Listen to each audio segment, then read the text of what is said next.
Hello po, welcome po kayo sa aking channel ninyo FW Mix TV. Ito po, binabati ko po kayo ng maligayang Pasko. Ito po ang na nakayanan ko na maluto ngayong Noche Buena ngayong 2023. Kaya po, binabati ko kayo ng maligayang Pasko ngayong 2023.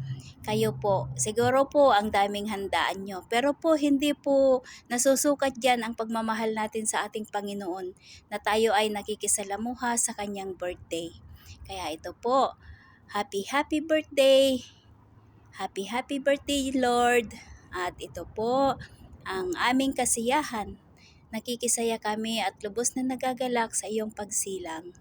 At sa iyong pagtulong sa amin, paggabay sa bawat minuto, sa bawat oras na aming ginagawa ay tinutulungan mo kami at ginagabayan. Maraming salamat Panginoon at Happy New Year sa lahat po. Merry Christmas ulit at a prosperous New Year. God bless us all.